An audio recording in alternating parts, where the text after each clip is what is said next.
In my life, to give another example,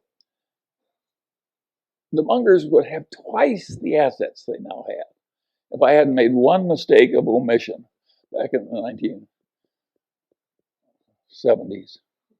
And really stupid. And I blew an opportunity that would have doubled my present net worth. That is a normal life. You get one or two. And how things work out, it's the basis. We all know people that are out married, but I mean, their spouses are so much better. Think what a good decision that was for them.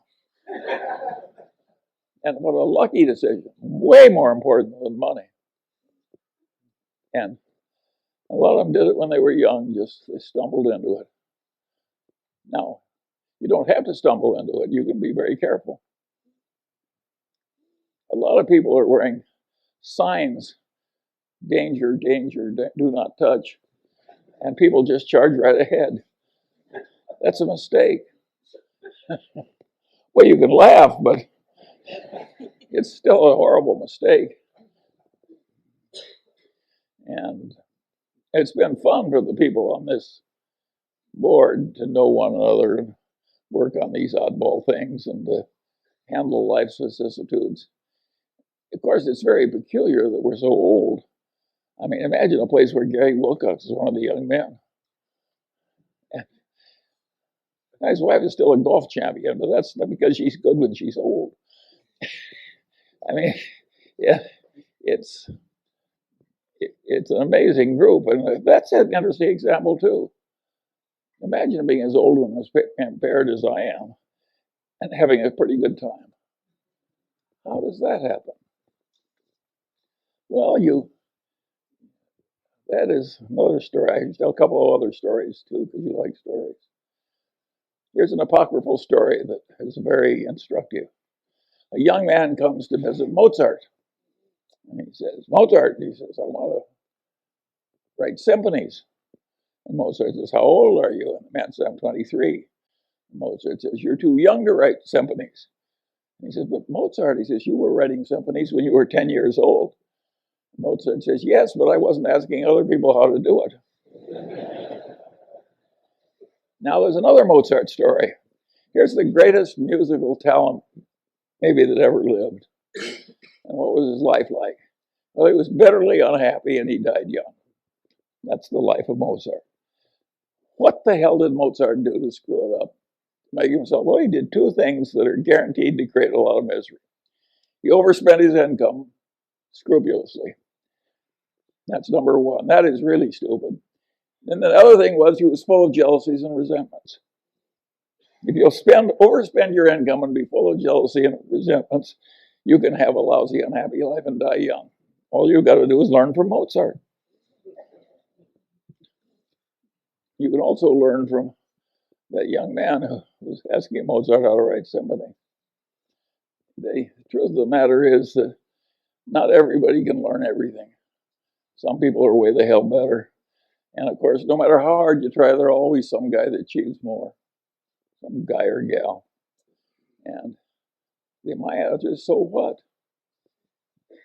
Does any of us need to be the very top of the whole world? It's ridiculous. And another thing that people do like Kierkegaard is amazing is they build these enormous mausoleums. I think they figure they want people to walk by that mausoleum and say, gosh, I wish I were in there.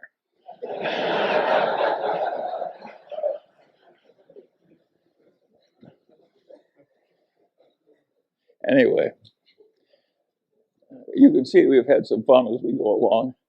And it's worked so well. But if you actually figure out how many decisions were made in the history of the Daily Journal Corporation or the history of Berkshire Hathaway, it wasn't very many per year that were meaningful.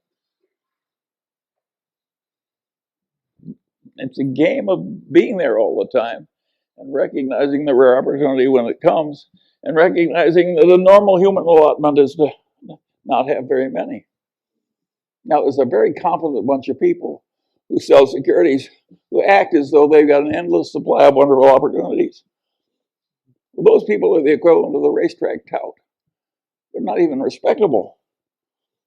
It's not a good way to live your life, to pretend to know a lot of stuff you don't know and pretend to furnish you a lot of opportunities you're not furnishing.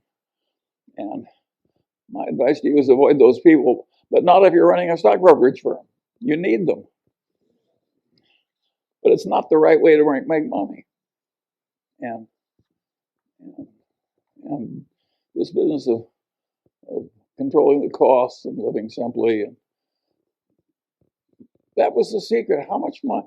Warren and I had tiny little bits of money. We always underspent our incomes, and we invested, and if you live long enough, you end up rich. It's not very complicated. And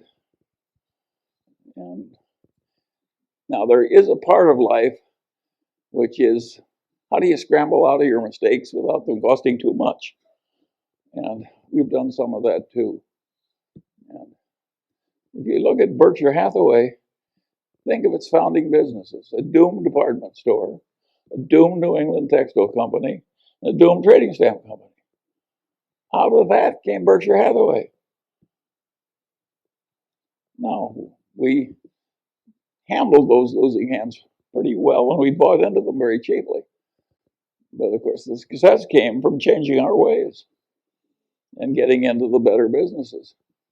And it isn't that we were so good at doing things that were difficult. We were good at avoiding things that were difficult, finding things that are easy. By the way, when we bought the Daily Journal, that was easy. And what we're doing now in this software business is difficult. But due to the accident of these good associations and the fact that these old colleagues have lived so long, we're doing pretty well in the new business. It has potential. And it's fun to do. And how many declining newspapers have hundreds of millions of marketable securities lying around and a new business with some promise? We're like the last of the Mohegans. That's for Jerry. Oh, he's giving it to somebody important. Well, I'll take some questions now.